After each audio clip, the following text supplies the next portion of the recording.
Oxford is one of the oldest and most celebrated university towns in Europe, and for centuries has rivaled Cambridge for academic preeminence in England. Oxford has plenty of tourist attractions, including Carfax Tower, offering superb views over the city, and the historic covered market with its excellent shopping. In this video, we're going to be looking at the top 10 rated attractions and things to do in Oxford. And just wait till you see the top 3 that we're going to be showing in this video, something you would never even have thought of, so make sure you watch till the end. Now before we begin, you can help support our channel by becoming a member of this channel. Press the join button below. This will help us to bring you more awesome travel videos. So now let's cut to the chase. At 10. Martyrs Memorial. A cross in St Giles Street marks the spot where the reformers Latimer, Ridley and Cranmer were burned at the stake between 1555 and 1556, an event commemorated by the Martyrs Memorial of 1841. The nearby Rhodes House, headquarters of the Rhodes Trust, founded in honour of South African statesman Cecil Rhodes, is also worth checking out.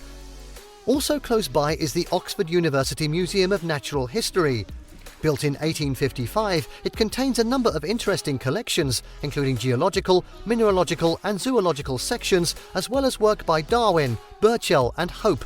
There's also a pleasant walk along the Cherwell past Parson's Pleasure, whatever that might be, to a path called Mesopotamia, which leads to Magdalen Bridge, if you say so.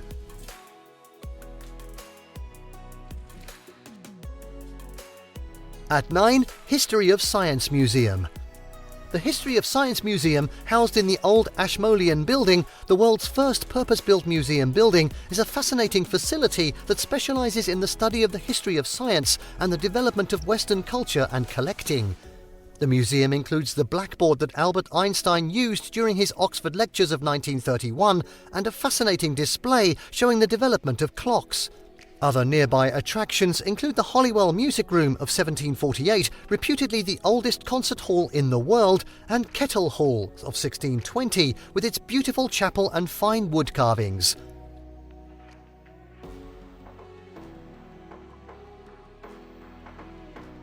At 8. Visit England's oldest museum, the Ashmolean Museum. The Ashmolean Museum, formerly known as the Ashmolean Museum of Art and Archaeology, was founded in 1683. Not only is it the oldest museum in the country, it's also the most important of the 4 university museums. The neoclassical building houses a magnificent collection of art and antiquities, including classical sculpture, Far Eastern art, Greek and Roman pottery, and a valuable collection of jewellery. Other Oxford museums that should be added to travel itineraries include the Pitt Rivers Museum, with its fascinating anthropological and archaeological collection, and the Museum of Oxford, a local history museum that deals with both the city and the university's rich pasts. For something a little different, visit the fun Story Museum. This attraction is especially popular for its literary-themed events, including the popular Alice Days, celebrating the first ever telling of Oxford-educated Lewis Carroll's Alice's Adventures in Wonderland.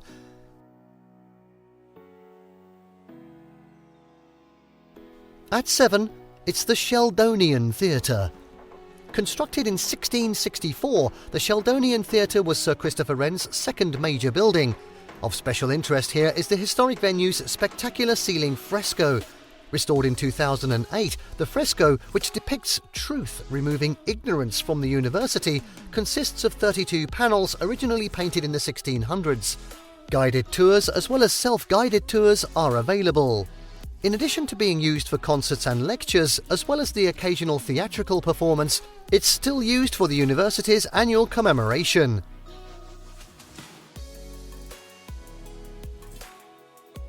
At 6. Radcliffe Square and the Bodleian Library. Located in the city centre, Radcliffe Square is home to many of the city's most important college buildings. Here you'll find the Old School's Quadrangle of 1613 and the Radcliffe Camera of 1737, a rotunda that originally housed the Radcliffe Library.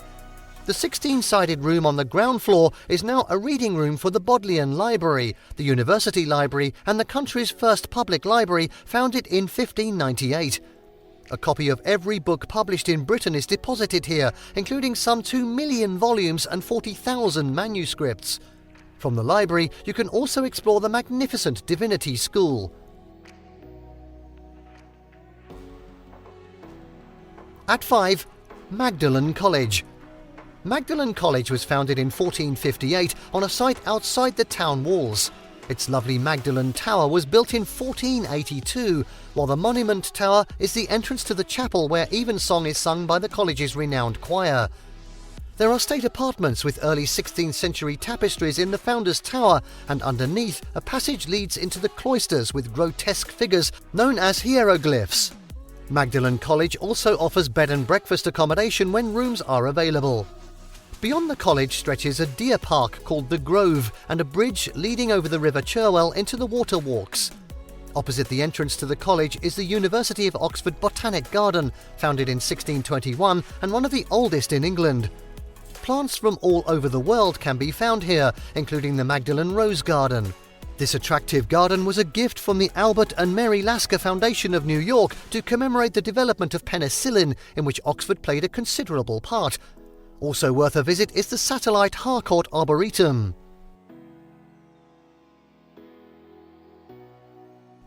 At 4, Christ Church College. Christ Church, one of the largest of Oxford's colleges, was founded in 1525 by Cardinal Wolsey and refounded after his fall by Henry VIII.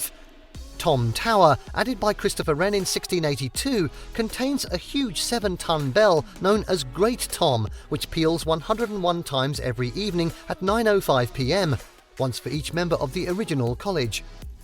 The main quadrangle with its charming fountain is known as Tom Quad and is the largest courtyard in Oxford. The lower tower, with its fine staircase and fan vaulting, leads up to the hall, an elegant dining room with a magnificent wooden ceiling completed in 1529. Portraits of Henry VIII and distinguished members of the college, including William Penn, founder of Pennsylvania, adorn the walls. Beyond the deanery, where Charles I lived from 1642 to 1646, is Kilcannon, a passage so chilly that it was feared cannons would catch their death of cold. Kilcannon leads to Peckwater Quad, with its library containing drawings and mementos of Cardinal Wolsey. Art lovers will also want to visit Christ Church Picture Gallery. This fine gallery is home to an important collection of 300 old masters and 2,000 drawings.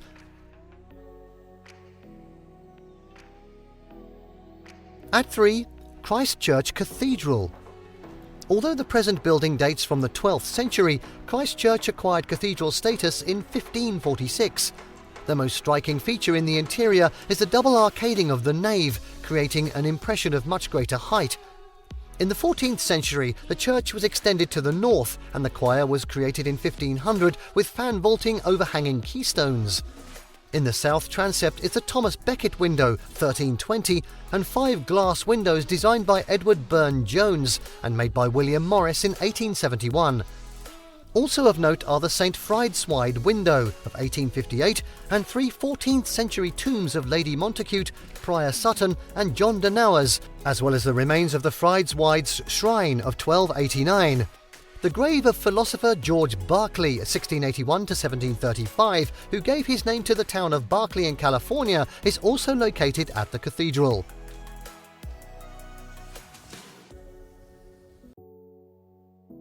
At 2, visit the University Church of St. Mary the Virgin.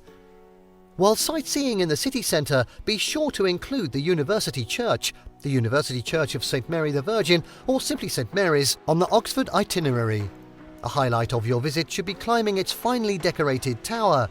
Built around 1280, this vantage point offers excellent views of the city and the surrounding countryside. Also of interest is the choir. Rebuilt in 1462, it faces the nave and Lady Chapel, dating from 1490, and the stalls, dating from 1466. Another notable feature is the porch you will have walked through when entering the church. Look carefully and you'll still see marks made by bullets from the guns of Oliver Cromwell's troops during the English Civil War.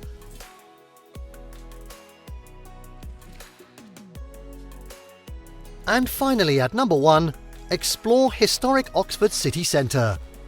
Although the centre of Oxford is not large, plenty of time should be allowed for a visit since there are so many things to do here.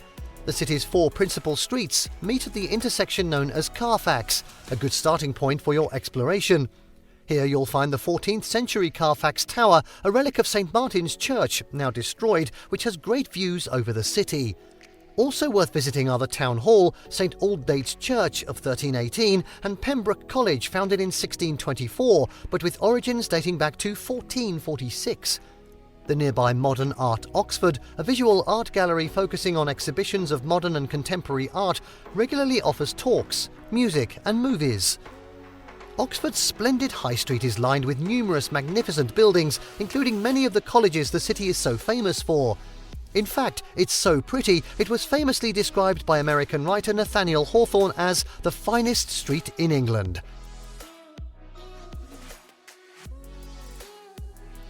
And there you have the top 10 rated attractions and things to do in Oxford. Did you like what you saw? Let us know in the comments down below. Check out more videos on England in our English Travel Guide playlist. Share this video with your friends and don't forget to subscribe to our channel for more fantastic travel guides. See you next time.